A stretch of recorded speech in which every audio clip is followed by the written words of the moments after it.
Bonjour à toutes et à tous. Aujourd'hui, dans les contes confinés, pas d'histoire. Non, nous allons vous parler de tarot des contes. Alors, qu'est-ce que c'est un tarot des contes? Oh, rien à voir avec le tarot divinatoire, non. Un tarot des contes, c'est un jeu de cartes qui comprend plusieurs catégories de cartes. Les principales sont les cartes personnages, les cartes objets, les cartes lieux.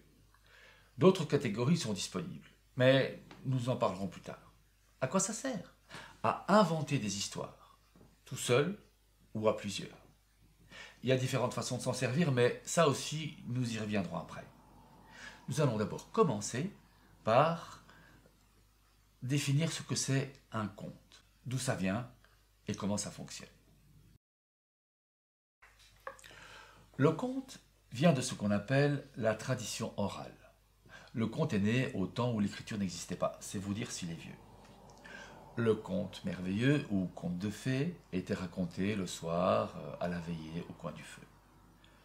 Le conte voyage de région en région, de pays en pays, et du coup, il se transforme, s'adapte, change de costume en quelque sorte, en rapport avec l'endroit où il est, le lieu où on le raconte. Ici, ce sera l'histoire de 7 garçons perdus par leurs parents dans la forêt profonde. Là, l'histoire de 6 filles perdues dans la montagne par leur père. Ici, l'ogre sera l'ennemi, l'obstacle. Là, ce sera un singe géant au pouvoir magique. Le fond de l'histoire reste le même, mais les habits changent. Et justement, quel est le fond de l'histoire? Pour faire simple, nous avons un héros, fille ou garçon, qui un jour dans sa vie rencontre un problème, un changement. Pour résoudre ce problème, il part en quête de quelque chose, de quelqu'un, ou il essaye de lui échapper en prenant un autre chemin. Durant cette quête ou cette autre route, il va devoir passer des épreuves, affronter des ennemis, surmonter des obstacles. Pour cela, il sera aidé par d'autres personnes, des animaux, des objets magiques ou non, des êtres surnaturels, etc. Parfois, il va perdre une bataille. Mais finalement, il va triompher, il va gagner et non seulement supprimer le problème, mais bien souvent s'en trouver mieux qu'avant.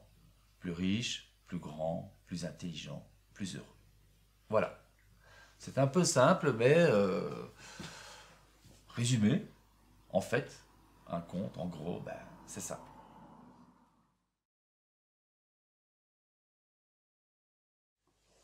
Revenons au tarot des contes ou jeu de cartes à compter. Non pas à compter, hein, mais à compter. Vous avez sur la table différents jeux disponibles. Commençons par le plus ancien, le tarot des mille et un contes, édité par l'École des loisirs en 1977. Comme vous le voyez, les dessins sont plutôt abstraits, suggestifs. On est loin de la ligne claire de Tintin. Ceci pour permettre une plus large imagination, interprétation. Le système ici fonctionne par lune de couleurs. Une lune rouge, les héros. Une lune verte, les désirs, les manques.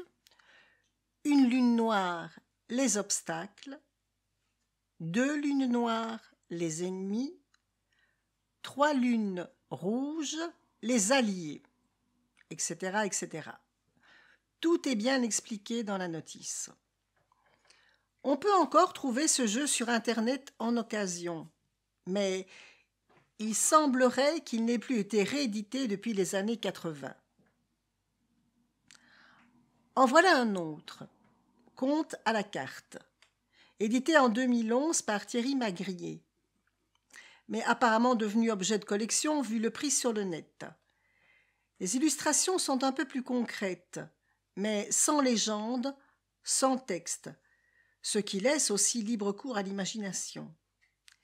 Il y a 3 catégories de cartes: personnages, objets, lieux.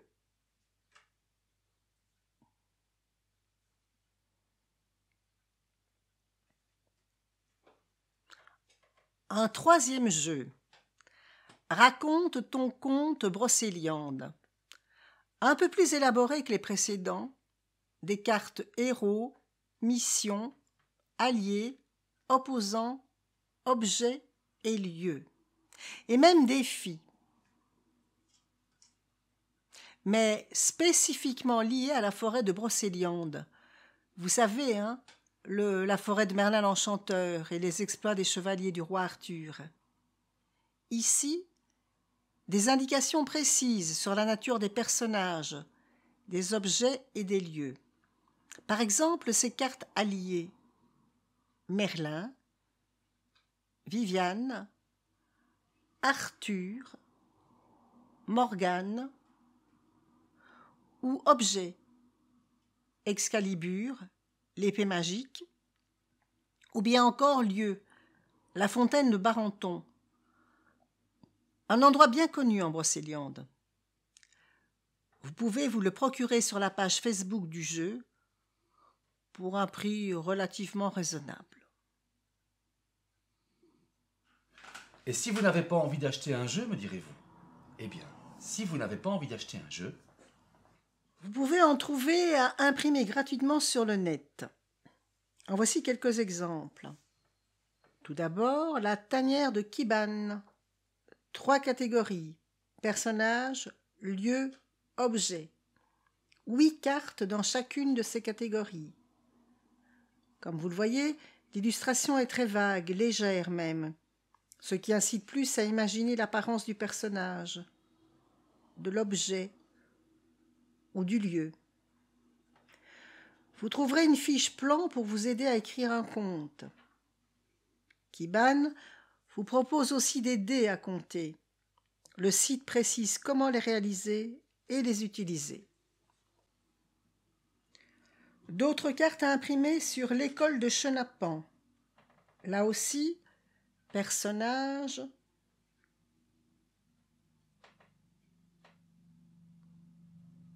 lieux,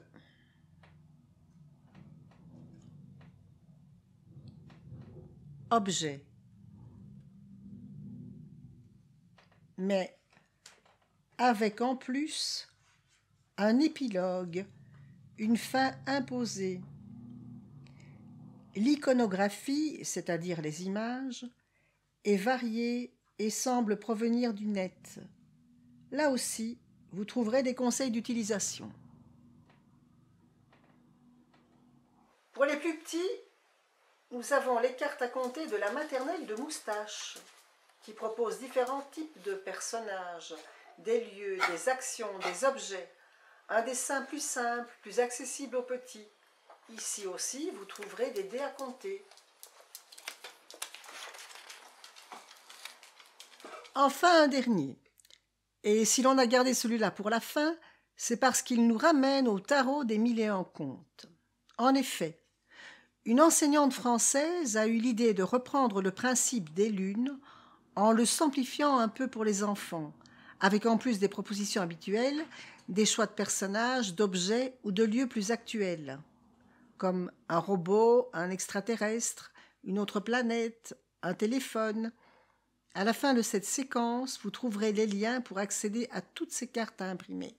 Nous ne pouvons passer à la séquence suivante sans vous présenter « Il était une fois », un jeu plusieurs fois réédité, toujours disponible dans le commerce, qui utilise un peu le même principe des cartes avec en plus une notion de compétition. À savoir, qui finira le premier son histoire? On peut commencer l'histoire, interrompre son partenaire, la continuer, se faire interrompre soi-même, etc.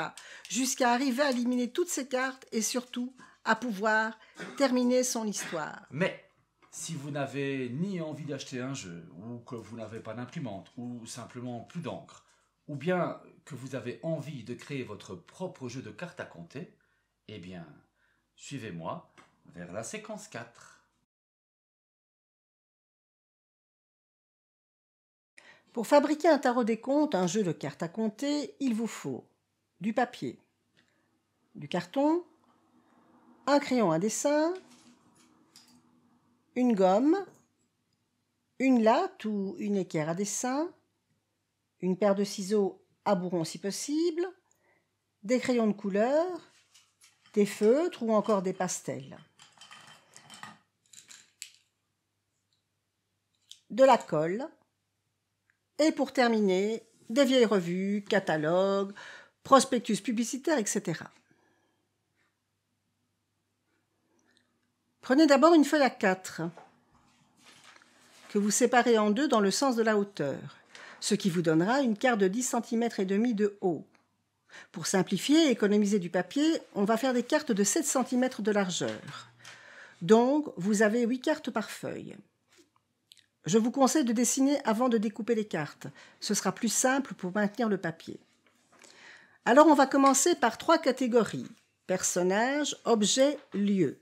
Faites d'abord une liste de vos différents personnages, objets et lieux. On va dire pour débuter qu'on peut avoir 10 personnages, 8 objets et 6 lieux. Rien ne vous empêche évidemment d'en ajouter par la suite. Pour le choix de l'environnement... Pour le choix de l'environnement, c'est à vous de voir. Vous pouvez décider d'évoluer dans les contes d'antan. Dans ce cas, on aura un personnage comme un chevalier, une sorcière, une licorne, des lieux comme un château fort, une forêt, des objets comme une épée, un anneau magique. Ou bien dans un univers plus récent. Alors, on aura un champion de roller, un facteur, un SDF, une gare, un supermarché, un MP3, une PlayStation, un pistolet laser, une planète inconnue. Ou même, vous pouvez mêler les deux univers. Vous n'avez de limite que votre imagination. Une fois que vous avez arrêté votre choix, vous pouvez dessiner ou découper dans des vieilles revues et coller les illustrations dans les cases. Vous pouvez également, si vous en avez la possibilité, chercher des images libres de droit sur le net. Vous pouvez aussi mélanger les techniques, le dessin, le collage. Quand vous avez fini tout cela, vous découpez vos cartes, vous les collez sur du carton ou vous les plastifiez si vous en avez l'occasion. Et voilà, vous avez maintenant votre propre jeu de cartes à compter. Il ne vous reste qu'à les utiliser. C'est ce que nous vous proposons dans la dernière séquence.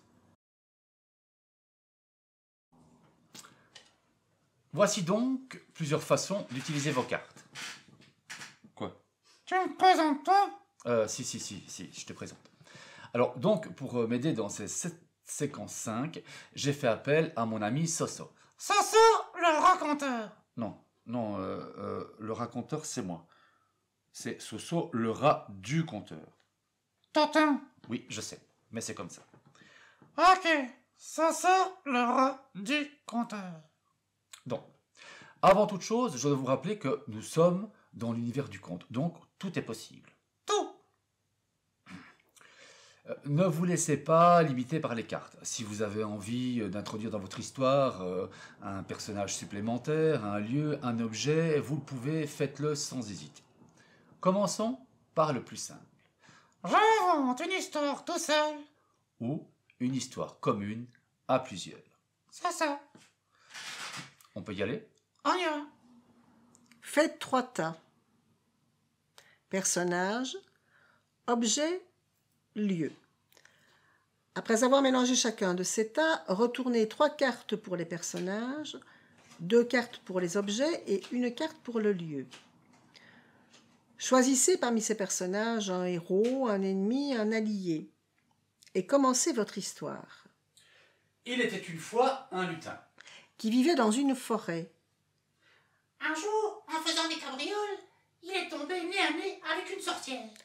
Une sorcière qui vivait dans cette forêt, dans un grand donjon, derrière la porte duquel elle avait enfermé, emprisonné une sirène dans un grand tonneau d'eau salée.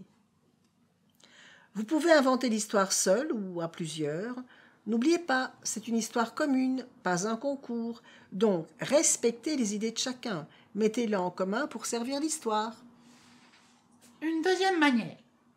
Vous procédez de la même façon au début, mais chacun ira dans son coin quelques minutes, disons 15, pour inventer son histoire à partir des éléments. On peut décider qui sera héros, ennemi, ami pour tout le monde, ou chacun peut choisir pour lui-même. Quand l'histoire est prête, on la présente devant les autres. Encore une fois, ce n'est pas un concours. Si à un moment donné le conteur, comme qui dirait, bloque, les spectateurs peuvent l'aider en lui donnant des idées, sans pour autant changer complètement son histoire. Quelques conseils. Pour ne pas briser la spontanéité avec des questions de style ou d'orthographe, dans un premier temps, n'écrivez pas votre histoire. Inventez-la au fur et à mesure. N'oubliez pas, le conte vient de l'oralité, c'est-à-dire de la parole dite, et pas de l'écrit. Tout au plus, vous pouvez coucher quelques notes sur un papier, faire une espèce de plan de votre histoire. Rien ne vous empêche, comme je vous l'ai déjà dit, d'ajouter des éléments pour étoffer l'histoire. Faire des liens, par exemple, elle quitte la route principale, emprunte un sentier, traverse une rivière, et enfin, elle arrive au pied du château. Même si vous n'avez pas de carte sentier ou de carte rivière. Dernier conseil, n'essayez pas à tout prix de faire original. Les choses les plus simples sont souvent les meilleures. Il en va de même pour les histoires. Encore une autre manière d'utiliser les cartes. 3 tas comme précédemment. Un premier conteur retourne une carte personnage et commence l'histoire. Il était une fois une jeune fille un peu sotte. Puis, un second conteur retourne une carte objet et continue l'histoire. Cette jeune fille un peu sotte avait reçu de sa maman une amulette magique. Puis, un troisième conteur retourne une carte lieu et continue l'histoire. Mais un jour qu'elle se promenait en bateau avec son petit copain, elle a laissé tomber son amulette magique tout au fond de l'eau. Et ainsi de suite, on fait plusieurs fois le tour de la table jusqu'à trouver une fin à l'histoire ou à avoir épuisé toutes les cartes. Il faut alors trouver une fin. On peut également utiliser le même principe, mais en mélangeant les 3 tas, de sorte qu'on ne sait pas quelle carte on va retourner. Personnage, lieu, objet. Enfin, pour ceux qui aiment la compète, vous pouvez jouer. Alors, pour 3 joueurs, mélangez bien toutes les cartes et vous distribuez 5 cartes à chaque participant. Si vous êtes plus que 5 joueurs, il faudra distribuer moins de cartes. Ou bien, plutôt qu'un jeu de 24 cartes, vous en faites un jeu de 36 ou même de 48. Si vous êtes une famille nombreuse et que papa et maman s'y mettent, eh bien, ça ne devrait pas poser de problème. Le reste des cartes devient la pioche. Un premier joueur dépose une carte de son choix en commençant son histoire par le sujet de cette carte. Introduction par quelques phrases. Il était une fois un jeune garçon qui était très pauvre et qui rêvait d'aventure pour devenir plus riche. Malheureusement pour lui, il avait eu un accident quand il était petit et depuis il boitait. Puis, il prend une carte dans la pioche File-moi une carte s'il te plaît.